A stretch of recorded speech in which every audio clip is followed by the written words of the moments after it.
What's going on, Geminites? It's your boy GemMint here with today's new comic book day reviews. It's for Wednesday, October 30th, although we're going to drop this a day late on Halloween because I didn't finish all the books last night. This is definitely going to be spoiler free, like for real this time, so stay tuned.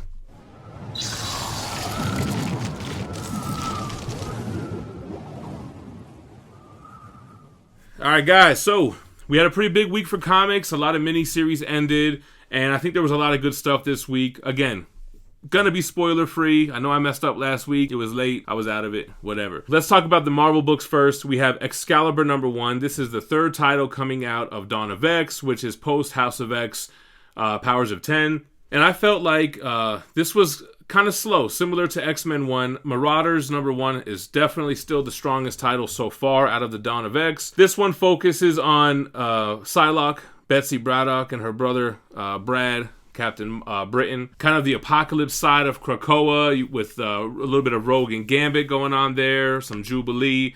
And it has to deal a lot with the Krakoa portals and the other world, which is kind of like an alternate dimension, which I'm sure is part of Excalibur lore. I'm not really too familiar with it. I think it was a little bit stronger than X-Men 1, but it was still kind of slow. It wasn't my favorite read, but we're going to keep seeing what's happening with Dawn of X. Next up, we have Silver Surfer Black by Donny Cates. Last issue. It's issue 5 out of the miniseries, and I think they really ended it well. The artwork, I'm still not the biggest fan of it. It's very abstract, kind of psychedelic. Okay, so I like the psychedelic universe galaxy type of stuff, but when they start drawing Null and Surfer, it's not my bag. It's not my cup of tea, but they had a pretty cool revelation, a cool twist ending to this. I definitely recommend picking up Silver Surfer Black, whether you can find the singles or I'm sure there's a trade paperback coming out. It's cool to see Null tying into everything from Surfer to Thor to Spider-Man, Absolute Carnage, and all that stuff. So we'll keep following what Donny Cates is doing with the character, and hopefully this lore continues with future Silver Surfer titles. Also by Donny Cates, Venom #19. This is another Absolute Carnage tie-in, one of the more stronger ones, and it's from a stronger title. I mean, let's be real. This is not a little mini-series that was created just to support the main story. This is Donny Cates' baby, his ongoing. This picks up where the fight with Scorpion and Miles Morales and the Carnage Horde and Normie Carnage left off. We see some very interesting revelations with Eddie Brock's son Dylan, and that's all I'm going to say because it's not spoilers, but we'll probably talk about it, next week or maybe during a live show or something. But it makes sense what he's doing with Dylan, and I'm very interested to see where it's going. We had Sleeper in here. He was teased in the I forget what tie-in Sleeper was teased in, which is Carnage brother, who can make the toxins and everything, not to be confused with Toxin. But he takes another form as well, which is pretty cool at first. And then the last form he took, his final form, I thought it looked kind of soft. But it was cool to see Sleeper's interaction with Dylan and what happened with Dylan. So like I said, there was a couple of miniseries that have ended. Silver Surfer Black is one of them. Contagion is the other.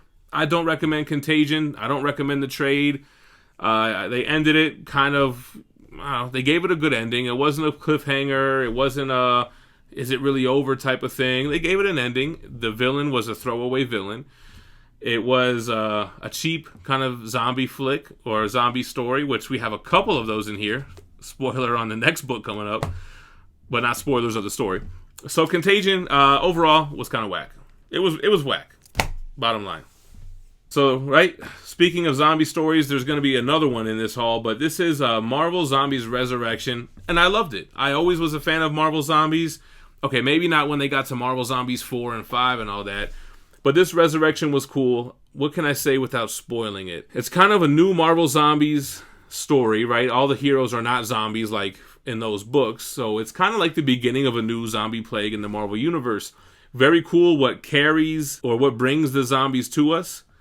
And it was a page-turner. It was a very fast-paced book, and I thought it was excellent. I really liked it. Then we got the one-shot, Red Goblin, Red Death. It kind of feels like this was supposed to come out before Absolute Carnage even started, but I guess they figured it's still applicable here. It gives us a little bit more of a look into Norman Osborn as Red Goblin, and to Normie Jr., his grandson, as Goblin Child, or Chow.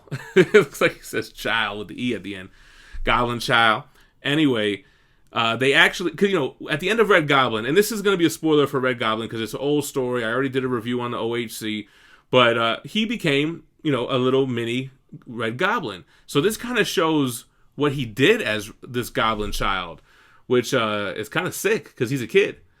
So a little bit of history on there. There's like two stories, I think, in here. And one of them was just showing Norman first bonding with Carnage and trying to make a deal. But obviously, how are you going to make a deal with Carnage? He's sadistic, right? So it was an okay read. I mean, it's not a must-have. If you like Red Goblin, it's worth a pickup. So that's all the Marvel books. We only have one from Valiant here, Bloodshot issue 2. This is like an action-packed blockbuster. I love the beginning with Bloodshot and how this story starts, but I don't really know where the story is going or who he's fighting. It just feels like a lot of action, and I don't really know where the story is going. It's kind of showing Bloodshot evolving with his nanites and what he's able to do with them, and kind of like sprout extra arms. And then there's like a problem with his nanites, where they explained it as like millions of little machines that are connected by this neural connection. But there's a little bit of a revelation that there's more to this than just a neural connection that forces him to keep on going and bonding back together. And it looks like they're finding a way to disrupt that, the enemy, whoever they are. Faceless government people, like always. On to DC. I had a lot of DC titles this week. So this is The Last God, Book 1. This is a Black Label book, but it's not a magazine format. Now, this takes place in, like, the Middle Ages. It's, like, kind of like Game of Thrones time, Gladiator even. It even kind of bites off of the Gladiator storyline a little bit. But they have these kind of myths or legends that the king and queen defeated these gods, and they defeated the last god, which is almost like a plant-based zombie-type creature, kind of like a Groot zombie. It was a pretty good read. It was kind of slow, if I recall, but it picks up at the end, and I'm definitely going to keep on reading The Last God. Doesn't really feel like a DC Black Label title, but it is nice to get a Black Label title that's not Batman related, and we'll talk about that a little bit later. Batman Annual 4. I used to always avoid annuals. I've been burned on too many whack annuals, but I heard that it's really Marvel annuals that are guilty of that, and that the DC ones tend to stick with the main stories. So I picked up Annual 4, and it didn't really tie in with like City of Bane or anything like that. It's kind of Alfred's journal, and it just kind of shows like every single day Batman's in some shit. He's always there to help others, and it kind of starts off like these 2-page stories, then they become 1-page stories, then one panels, and then it's just to show you that it's every single day he's in some shit. So it was a pretty fun read, man. I mean, it's not a must-have, it's not necessary, but if you're a huge Batman fan, it's nice to see. It's kind of like he was given some recognition, like this is the hardest working man in vigilantism. Alright, so another DC Black Label, and this is by Joe Hill. This is Basket of Heads #1. You guys know Joe Hill from Lock and Key. He's Stephen King's son, but he goes under his own pseudonym. I think I might have been confusing The Last God a little bit with this one. This one was super slow. We kind of see this guy walking with this basket of heads, and you can see the heads talking. And then it goes into a ton of backstory, and it doesn't really go back to that until the very end. And even then, it doesn't really go back to how you have talking heads. The only thing that they do is kind of tease how that could have been possible, and you might have missed it if you weren't really looking. But you basically have this island, this tight-knit community, and when I say island, it's not like Caribbean. It's like, you have the local sheriff, and everybody knows everybody, and you have this young gunner kid who's like a deputy in training, and that's like kind of our main character. And you have these 4 escaped convicts that they're kind of on the hunt for, and nobody's really taking it too seriously. You got one guy that killed somebody through vehicular manslaughter. It was not like murderers and rapists, but it looks like they shouldn't have taken them so lightly, and that's kind of where it ends. So I'm going to keep picking it up. It was intriguing enough. It was slow, a lot of backstory, but now that that's out of the way, hopefully we'll get some action going in the later issues. So Black Label cranking out another one, non-Batman related. Speaking of series that ended, Deceased, issue 6. It ended. I picked up the variant because that's the same covers that I have for all of them, are these kind of like white background zombie covers. Really like how they ended Deceased. I recommend Deceased. So Contagion, whack. Marvel Zombies was dope, Resurrection. The Deceased series, I recommend it. There's a hardcover coming out if you want to don't want to hunt down the single issues. But they really ended it in such a way that it can keep going, but in a good way. Without, I'm trying not to spoil things here, but we know. Okay, it's not a spoiler. I don't want to spoil anything for DC. I recommend it. It's a good zombie book that has bigger implications at the end of the story. So check out DC's. All right, guys. So this is the Dark Multiverse, the Death of Superman, and you see Lois Lane on the cover looking like Superman. So I put this on my pull list because I love Death of Superman. It's like one of the first trade paperbacks I ever owned as a kid. That's like my era of comics. 93, what was I, 9 years old at the time? So I picked this up, and this ended up being my pick of the week. It's almost a tie with a book that's coming up in my pull here, but this was a really good book. It's almost like a thin, very thin trade paperback, and I'm not going to give spoilers, but you can see it's Lois Lane on the front. And this is kind of like a what if, like the Watcher in the beginning, but I forget his name, Terminus at the beginning, kind of like talking about the multiverse and talking about, this dark multiverse where the Batman Who Laughs comes from, and how it always manages to come, no matter what. This darkness always engulfs all of these Earths.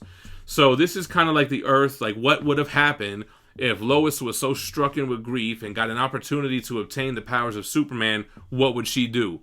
And it ain't the same thing Superman would have done, is all I'm going to say. Pick of the week. I love this book. You don't need to know anything else. It would help to have read Death and Return of Superman, but I don't even think you really have to enjoy this. Awesome book. Let's just jump right into this one. This is kind of like tied for my pick of the week, man. HARLEEN issue 2. Just as good as issue 1. Stepan Sejic, man, he's a good writer. I still am meaning to pick up his other stuff that he did that was before this. You guys have given me the titles already. I think I have the hardcovers on my wish list. But he knows how to write, man. I feel like it is like a romance type of book, but I was still into it, man. I like seeing Harley Quinn fall in love with the Joker. It feels real. It's a deep book, and you see more of just Harley. She's going to Arkham, right? She's a therapist. So my wife said, Fee was like, it's cool because she's not a criminal. She's not a cop. She kind of walks somewhere in the middle, and she's able to access Arkham, and she's talking with the police, but she's talking with Joker. And it just shows her, her descending into becoming Harley Quinn. I mean, it's not a surprise that she's going to become Harley Quinn. But this is still Harleen Quinzel slipping into that role. Awesome book, guys. I love this book. I recommend it. Lastly, another DC Black Label, and I think it's odd that we get this Joker Killer Smile book, and we also have Joker Harley, and we have Harleen. We have a lot of Batman-related, Joker-related DC Black Label books, but this was a really good book. It's kind of, and I don't know, I didn't catch whether or not the therapist in this book is mentioned in Harleen or not, because it's kind of like another therapist trying to be the one that cracks what makes Joker tick and why he became the Joker. And you see him kind of being manipulated by Joker, and he doesn't even know it. And it's really sick, man. It's a great book.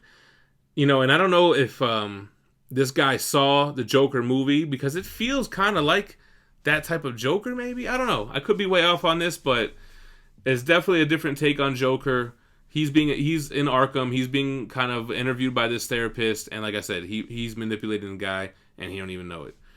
So it's a good book. I recommend this one too. Great week of comics. I really enjoyed everything.